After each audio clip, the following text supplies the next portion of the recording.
بسم اللہ الرحمن الرحیم۔ السلام علیکم، میں ہوں خالدہ احمد اور آپ دیکھ رہے ہیں میرا یوٹیوب چینل۔ تنقید کرنا، تنقید برائے تنقید کرنا یا تنقید کرنا جو ہے وہ سامنے والے کے منہ پہ کرنی چاہیے یا اس کے پیٹھ پیچھے کرنی چاہیے، یا اگر اس کی اصلاح کرنا چاہتے ہیں آپ تو تنقید کرنے کا کیا انداز ہونا چاہیے۔ آج کی میری ویڈیو کا ٹاپک ہے تنقید، بلا وجہ کی تنقید کرنا اور دوسرے لوگوں کو امبیرس فیل کرانا۔ تو چلیے شروع کرتے ہیں آج۔ لیکن شروع کرنے سے پہلے میں آپ سے ریکویسٹ کروں گی کہ آپ میرے چینل کو سبسکرائب کیجئے، لائک کیجئے، کامنٹس کیجئے اور شیئر کیجئے۔ تو چلیے شروع کرتے ہیں۔ تنقید کرنا ایک ایسی بیماری ہے کہ جو عموماً لوگوں میں بہت کامن پائی جاتی ہے کہ آپ کے جو ساتھی لوگ ہوتے ہیں وہ کہیں پہ بھی محفل میں جہاں پہ بھی ان کو موقع ملے وہ منہ پہ آپ کے تنقید کرنا شروع کر دیتے ہیں اور سامنے والے بندے کو اس طرح سے فیل کراتے ہیں کہ اس نے کوئی بہت بڑا کوئی غلط کام کر لیا ہے یا وہ کوئی بہت ہی برا لگ رہا ہے یا بہت برا فیل کر رہا ہے۔ تو وہ اس کے لیے یہ ہے کہ آپ کو اگر یہ تنقید کسی پہ کرنی بھی ہے، آپ کو اگر کوئی چیز اچھی نہیں لگ رہی کسی کی، تو اگر آپ چاہتے ہیں کہ اس کی اصلاح کریں اور اس کو سمجھائیں تو اس کے لیے یہ ضروری ہے کہ آپ اس کو سب کے سامنے جو ہے وہ چیز کو جو ہے مینشن نہ کریں، اس کی باڈی شیمنگ نہ کریں، اس کے کلر پہ، اس کے بالوں پہ، اس کے کپڑوں پہ کسی طرح سے بھی کوئی اگر وہ کوئی تحفہ بھی لے کے آیا تو اس کے لیے بھی کوئی بھی آپ ایسے بیڈ لفظ یوز نہ کریں کہ جس سے اس کو لگے کہ وہ اس نے کوئی بہت ہی غلط کام کر لیا یا وہ بہت غلط دکھ رہا ہے، تو اور وہ اپنے آپ میں پھر اس طرح سے شرمندہ ہونا شروع ہو جائے گا اور وہ ایک عجیب طرح سے فیل کرنا شروع کر دے گا۔ تو خدارہ یہ ایک بہت ہی بری چیز ہے کہ آپ کو یہ اپنی اصلاح کرنے کی ضرورت ہے۔ آپ کو دوسرے کی اصلاح کرنے سے پہلے آپ کو اپنی اصلاح کرنے کی ضرورت ہے کہ آپ اپنے سامنے والے کو کس طرح سے جو ہے وہ شرمندہ کروا رہے ہیں۔ تو کوشش یہ کریں کہ جب اگر آپ کسی کے اچھے اور مخلص دوست ہیں اور آپ چاہتے ہیں کہ اس کی اصلاح ہو جائے اور آپ کو لگتا ہے کہ یہ اس کے اندر خامی ہے، تو آپ اس کو تنقید کے بجائے اس کی اصلاح کے لیے اس کے ساتھ ٹائم سپینڈ کریں، اس کے ساتھ اکیلے میں وقت گزاریں اور پھر اس کو آہستہ سے بڑے اچھے انداز میں اس کو سمجھائیں کہ یہ چیز جو ہے وہ یہ تمہیں مطلب کہ اچھا فیل نہیں دکھا رہی، اچھا نہیں فیل کرا رہی۔ تو وہ ہو سکتا ہے وہ آپ کی بات کو سمجھ جائے اور وہ اپنی اس خامی کو دور کرنے کی کوشش کرے۔ موسٹلی میں نے لوگوں کو یہی دیکھا ہے کہ وہ باڈی شیمنگ بہت کرتے ہیں۔ اگر کوئی بہت دیر بعد اگر آپ کی کوئی دوست ملتی ہے تو وہ کہتی ہے ہائے ہائے تم کتنی موٹی ہو گئی ہو، ہائے تمہارا رنگ کتنا اس طرح سے ہو گیا ہے، ہائے تم جو ہے تمہارے بال کتنے جھڑ گئے ہیں، کتنی تم عجیب سی بری سی لگ رہی ہو۔ تو خدا کے لیے یہ ساری باتیں جو ہیں وہ آپ کے تو منہ سے آرام سے نکل جاتی ہیں، لیکن جس کو آپ کہہ رہے ہیں اس کے لیے ایک بہت ہی جو ہے کہ برا فیز لے آتی ہیں اور وہ ہر وقت پھر سوچتا رہتا ہے کہ کیا میں اس طرح سے میرے اندر یہ چیزیں پیدا ہو گئی ہیں، اور پھر وہ ان چیزوں کو دور کرنے کے بجائے وہ سوچ کے اور اپنے آپ کو جو ہے وہ اذیت میں رکھتا ہے اور وہ اپنے آپ کو ایک طرح سے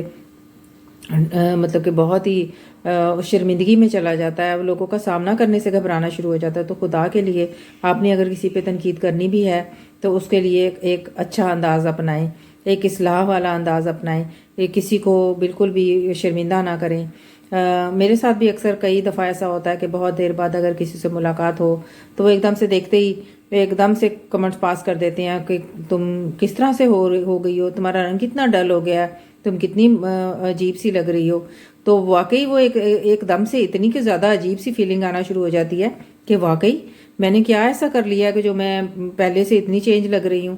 تو پھر سوچتا رہتا ہے انسان اور پھر وہ جو ہے وہ عجیب سی شرمندگی والی کیفیت میں چلا جاتا ہے اور وہ ایک طرح سے ڈاؤن ہونا شروع ہو جاتا ہے۔ تو یہ تنقید کا جو یہ انداز ہے یہ بالکل غلط ہے۔ آپ نے اگر کسی پہ تنقید کرنی بھی ہے تو اس کے لیے ایک اچھا انداز اپنائیں۔ اس کا اول تو جو ہے وہ آج کے دور میں ہر کسی کو سب کچھ پتہ ہوتا ہے، آپ کو بتانے کی ضرورت نہیں ہوتی، کیونکہ ہر کوئی جانتا ہے کہ وہ اس نے اپنے آپ کو کیسے مینٹین رکھنا ہے، اس نے کس طرح کی ڈریسنگ کرنی ہے، اس نے کس طرح سے اپنے آپ کو جو ہے وہ فریش رکھنا ہے، تو بتانے کی ضرورت نہیں ہوتی۔ لیکن پھر بھی اگر آپ کی زبان جو ہے وہ رکنا نہیں چاہتی، آپ چاہتے ہیں کہ آپ سامنے والے کو یہ ضرور بتائیں کہ وہ یہ کپڑے پہنے، وہ اس طرح کا کلر پہنے، وہ یہ کرے، تو وہ پھر اس کے لیے آپ کو ایک دوستانہ ماحول بنانا چاہیے، اپنی اس کے ساتھ دوستی کو ایک مضبوط بنا کے، اور پھر آپ اس کو ایک طرح سے اچھے انداز میں سمجھائیں تو انشاءاللہ وہ آپ کی بات سمجھ بھی جائے گا اور آپ کو اس کی اصلاح کا ایک آپ ذریعہ بھی بن جائیں گے، اور اللہ تعالیٰ آپ کے لیے آپ کو ایک اچھا دوست بھی میسر کر دے گا۔ تو آپ جب بھی کبھی یہ سوچیں کہ میں نے سامنے والے کو جو ہے نا تڑا تڑ حملے کرنے ہیں اس پہ، اور اس کو تابڑ توڑ اس کو سنانی ہے کہ بھائی یہ تم نے کیا پہنا ہوا ہے، بھائی یہ تم نے کیا کیا ہے، تو آپ اس کے لیے کوئی اپنے آپ کی جو ہے نا ایک اچھا انداز اپنائیں۔ تو اللہ تعالیٰ ہماری جو ہے نا اس طرح تنقید کرنے والوں کے لیے بھی ایک اصلاح کا ذریعہ بنے، اور اللہ تعالیٰ ہمارے دوستوں کو ہمارے لیے ایک بہت ہی خوشگوار دوستی کا ذریعہ بنائے، بہت ہی ایک اچھا، بہت پازیٹیوٹی آتی ہے اگر آپ کی زندگی میں آپ کے ساتھ آپ کے مخلص دوست ہیں۔ میں نو ڈاؤٹ کہ یہ بڑی اچھی بات ہے کہ آپ کی کچھ خامیاں ایسی ہوتی ہیں جن کے بارے میں آپ کو خود بھی پتہ نہیں ہوتا، جیسے یہ تنقید کرنے والی خامی ہے کہ جو تنقید کر رہا ہوتا ہے اس کو خود بھی یہ پتہ نہیں ہوتا کہ وہ سامنے والے کو کتنا ہرٹ کر رہا ہے۔ تو آپ بھی یہ چاہیں کہ آپ اگر اس کی تنقید آپ کو بری لگ رہی ہے تو آپ کا بھی یہ کام ہے کہ آپ اس کو کبھی جب آپ کے ساتھ وہ اچھے ماحول میں بیٹھے تو آپ اس کو یہ بتا سکتے ہیں کہ دیکھو یہ منہ پہ کرنے والی بات نہیں ہوتی، یا آپ نے محفل میں بیٹھ کے بات نہیں آپ کو کرنی چاہیے تھی، یا دوسرے دوستوں کے سامنے آپ کو نہیں کرنی چاہیے تھی۔ تو اس طرح سے اس کی بھی اصلاح ہو جائے گی، اور ہو سکتا ہے وہ اس عادت پہ اپنی قابو پا لے۔ تو اللہ تعالیٰ